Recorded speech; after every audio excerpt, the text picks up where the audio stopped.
Welcome to this special four-part series of Diabetes Core Update, where we will discuss obstructive sleep apnea, that is OSA. This is critically important because the prevalence of OSA has increased over the last 30 years. It is closely linked to obesity, and it is common in people with diabetes. And it has many consequences, including a reduced quality of life, difficult to control hypertension, impaired blood glucose, increased rate of heart failure, MI, and stroke, among other things. It is also important for us to understand that by all estimates, it's quite underdiagnosed. I'm your host, Dr. Neil Skolnik, professor of family and community medicine at the Sidney Kimmel Medical College of Thomas Jefferson University. This special series of Diabetes Core Update is sponsored by Lilly. Before we jump in, I am just going to let our audience know that it is about 97 degrees outside both of our places, so they may hear a little bit of air conditioner in the background running overtime, and that is a good thing. In the first episode of this series, we focused on the basics of OSA. We discussed what it is and some of the underlying pathophysiology. We discussed the epidemiology of OSA, how its severity is described, and the consequences of OSA. In this second episode, we'll focus on making the diagnosis and interpreting the results of sleep studies. And in the third and fourth episodes, we'll focus on treatment, and then we'll discuss cases. Joining us for today's episode, we are so privileged to have Dr. Sanjay Patel. Dr. Patel is a professor of medicine, epidemiology, and clinical and translational sciences, and director of the Center for Sleep and Cardiovascular Outcomes Research, as well as medical director of the Comprehensive Sleep Disorders Program at the University of Pittsburgh Medical Center. Welcome, Sanjay. Thank you so much, Neil. It's great to be with you. Sanjay, how are you doing with all this heat? Surviving about as well as everyone else. Yeah, it is tough. Before we talk about how to order the sleep evaluation, can you review for us how sleep apnea is defined and graded? In other words, going over the apnea-hypopnea index. Sure. The diagnosis of obstructive sleep apnea is based on the combination of a symptom complex consistent with the disease and respiratory abnormalities detected on physiologic testing. So examples of referable symptoms include loud snoring, waking up gasping or choking, frequent awakenings through the night, waking up feeling unrefreshed, or excessive daytime sleepiness through the day, including dozing off. And then on physiologic testing, the primary index that we use to assess sleep apnea is the apnea-hypopnea index, or AHI. The AHI is simply the average number of apneas plus hypopneas per hour of sleep. So an apnea in adults is considered a cessation of breathing for 10 or more seconds, and a hypopnea is a partial reduction in breathing. There are multiple hypopnea definitions in use today that combine the severity of the reduction in airflow with some sort of physiologic impact, like a drop in oxygen saturation or brain cortical arousal. So in general, an AHI of 5 or more events per hour is the threshold used to define sleep apnea. An expert task force back in 1999 came up with a classification scheme for defining sleep apnea severity, and they recommended severity be quantified both on the basis of symptoms, particularly daytime sleepiness, and then on the elevation in the AHI. They recommended an AHI of 5 to 15 events per hour be considered mild, 15 to 30 events per hour be considered moderate, and an AHI of 30 or more events be classified as severe. So that's helpful, and that gives us that basic foundation on how to interpret the tests we're going to talk about later. You talked about some of the symptoms of sleep apnea. In your opinion, for those of us in endocrinology and primary care, when should we be thinking about sleep apnea, and when should we go ahead and order a sleep evaluation? We'll talk in a few minutes of what ordering that, what the choices are, but when should we think about ordering a sleep evaluation for our patients? Yeah, so the primary reason to diagnose someone with sleep apnea is to initiate treatment that will make them feel better. So it's really important to focus on symptoms that are referable to the sleep apnea that we know will get better with treatment. And so the symptom with the strongest evidence base for responding to treatment is that daytime sleepiness. And so that typically could include dozing off in passive situations like a boring presentation at work or while watching TV, but it can also include struggling to keep your eyes open while driving. Other symptoms include snoring that's disrupting other people's sleep and affecting your relationship with your spouse, frequent nighttime awakenings, waking up feeling unrefreshed or feeling exhausted. And many patients describe this symptom in different ways, including having trouble focusing or concentrating or brain fog. Studies show that patients typically don't bring up these symptoms to their primary care on their own. They often attribute the tiredness to just getting older or poor sleep hygiene. And so because they don't recognize that falling asleep when things are boring is not normal, they also may not bring it up. So it's really important for clinicians to ask proactively about some of these symptoms. Yeah. Go ahead. Sorry. No, that makes sense. And I think we often adapt to our lives. We feel what we have is normal, so there would be no reason for patients to think of it as abnormal. Yeah, I think beyond symptoms, the other major established reason to treat someone for sleep apnea is in patients with refractory hypertension, where there's evidence that the prevalence of sleep apnea is very high and that treatment can help improve blood pressure even above and beyond medications, even when patients are on 4 or more antihypertensive medications. So that's the other group where it would make sense to ask some questions and sort of do a symptomatic screen. Yeah, I typically in the office, I think my patients who proactively ask, usually, often it's a male, and it's because the wife says, you need to ask about this. And again, we certainly should be proactively asking in the right demographic groups, but often that's the way it seems to come into the office when someone is presenting with a concern. So we have someone in our office, we're concerned they might have OSA based on the history and the concerns that you just described. Depending on their insurance coverage, we might have options about how to proceed with the sleep evaluation. And some of those options are we can just refer someone to a sleep center, then all the evaluation is done there. And in many ways, that's a black box to many of us in primary care. We're not sure what happens, but things are taken well care of. Or we can refer someone directly for a sleep lab study. The result comes back to us. Or we can order an outpatient home sleep study.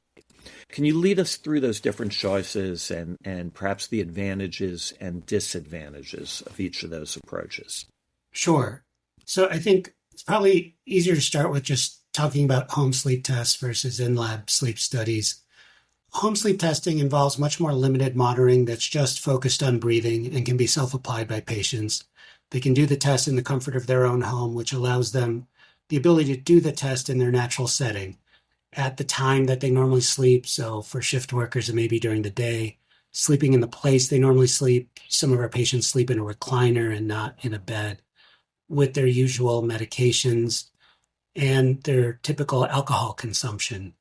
And so it's much more ecologically sound in that you're measuring their sleep, how they normally sleep. The downsides of home sleep testing is the test failure rate is higher than in-lab studies, although with appropriate patient instructions, the failure rate should be less than 5%.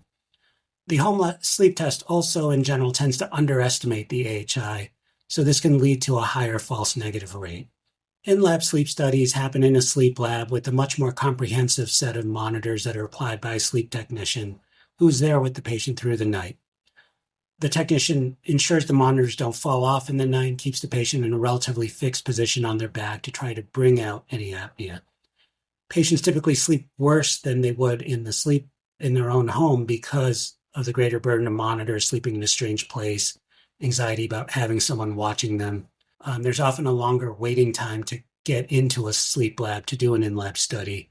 There are other inconveniences. The patient has to arrange transportation to the lab if they don't have access to a car. Public transportation is often difficult at night.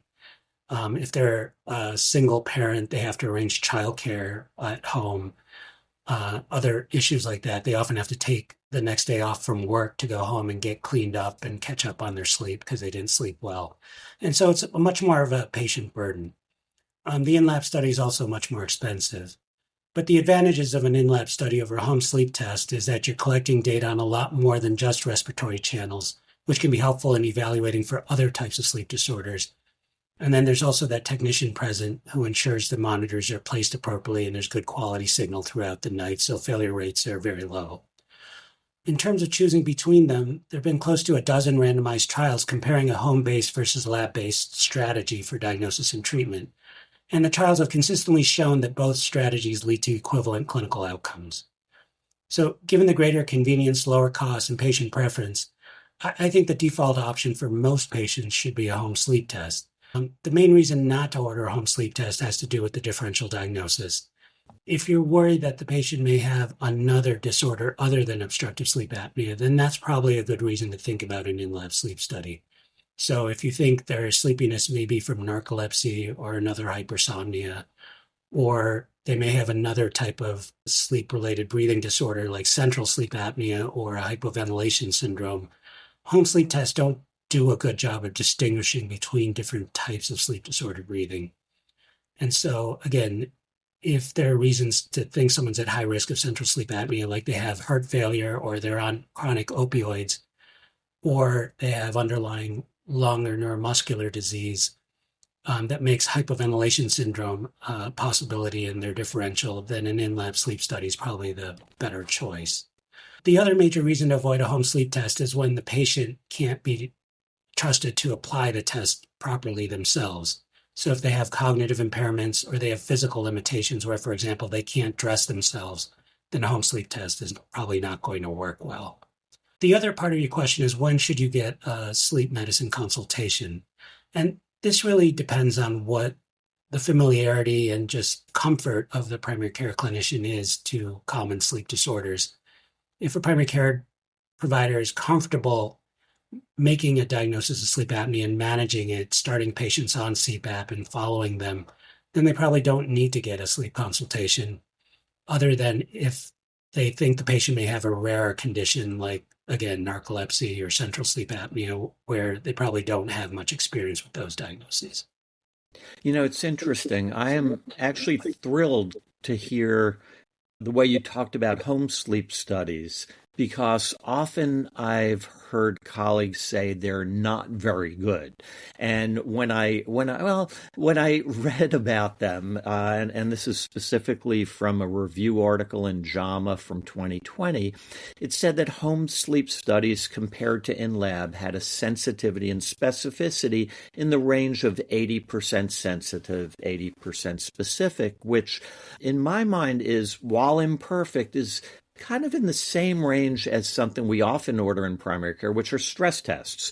And it's a matter of, and tell me if I'm thinking this through correctly, because I think it's an area, because we traditionally have underdiagnosed sleep apneas, we're diagnosing it more and more, and it's hard to get people in often to the sleep lab.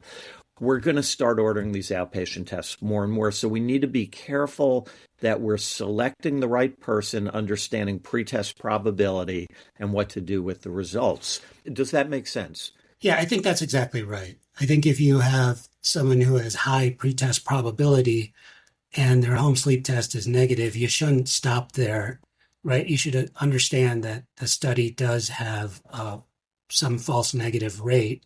And so you should consider retesting either with another home sleep test if you think there were atypical conditions. Patient tells you they just had acute insomnia that night, or else have them go into the sleep lab to get more definitive results. And conversely, if someone has low pretest probability and the study is positive, you should rethink, especially if the AHI was in the lowish range, that maybe it's a false positive. So you really should use your clinical judgment.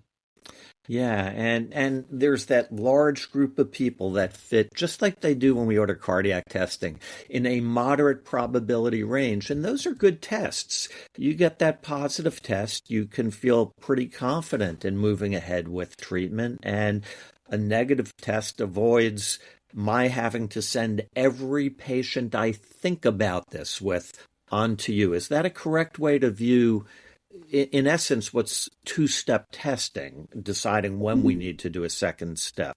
Does that make sense? Yeah, I think so. I think overall, the question is, what are you trying to gain from the test? Is it just to make the diagnosis? Because the treatments, at least the first-line treatment strategies, are pretty similar no matter the severity. And in that case, getting the severity precisely measured is not that important. And so just doing the home sleep test to get a positive diagnosis and getting the patient started on a treatment pathway probably makes sense. If you then have to go down the line to a tertiary level treatment, like you're considering surgery, you may want to get a more definitive test to be more precise about the severity of their sleep apnea. Yeah, I am definitely referring someone to our sleep center when we're talking about that. And but this is Sanjay, this is so helpful because again, I think the main issue for our audience is becoming more comfortable thinking about OSA, thinking about ordering that test, and then figuring out the route forward. So when the tests are reported, how do they come back and what do we do with the results? So again, the most important test result reported, as we've been discussing, is that AHI. Now, it's important to remember there are these multiple hypopnea definitions in current usage. And so sometimes the studies will have multiple AHI values reported using these different hypopnea scoring criteria. CMS or Medicare uses a stricter hypopnea criteria that requires a 4% drop in oxygen saturation to score hypopnea, while the American Academy of Sleep Medicine endorses a much looser criteria that allows either a 3% drop or an arousal. Many commercial insurances will use that American Academy of Sleep Medicine definition to cover treatment.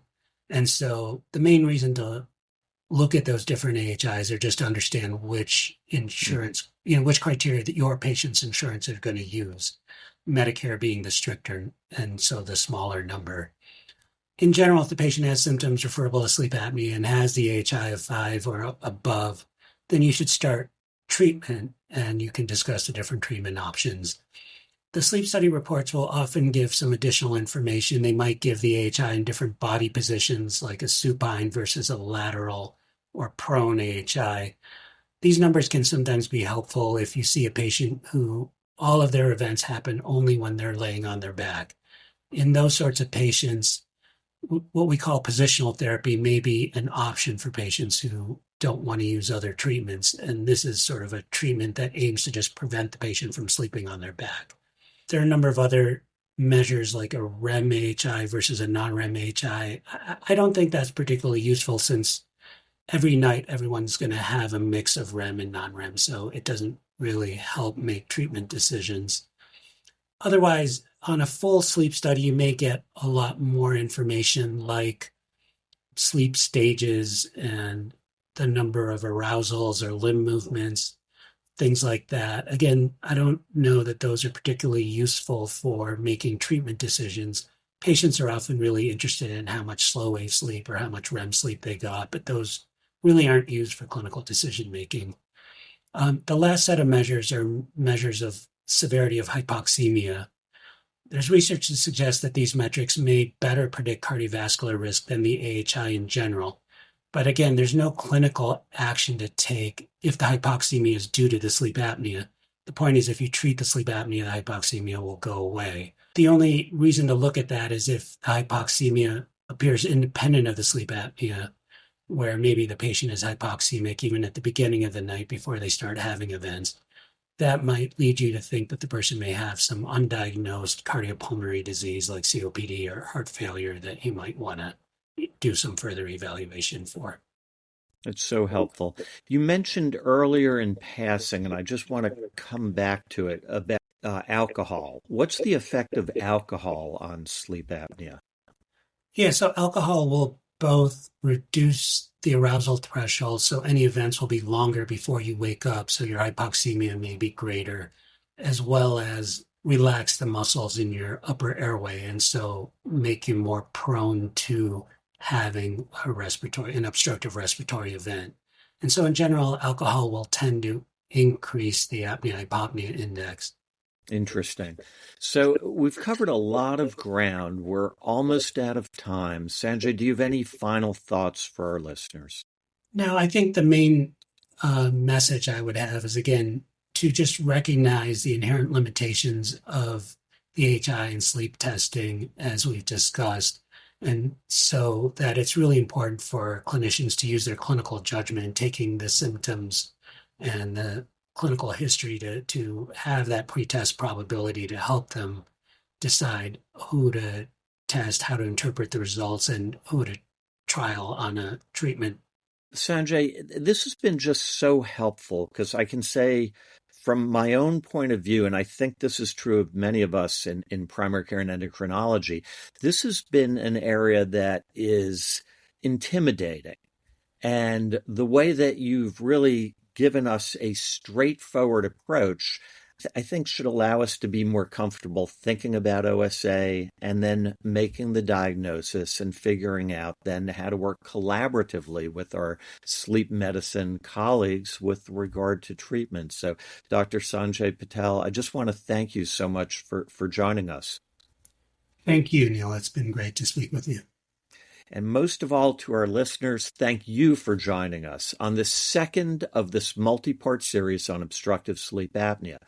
In the first part of the series, we focused on basics, the epidemiology, pathophysiology, staging of severity, and the consequences of OSA. In the second episode, we focused on making the diagnosis and then interpreting the results of the sleep studies. In the third and fourth episodes, we're going to talk in depth about treatment, and then we're going to go over some cases. This special series of Diabetes Core Update is sponsored by Lilly. We thank you for listening. For the American Diabetes Association, I'm Dr. Neil Skolnik. Till next time, stay safe and keep learning.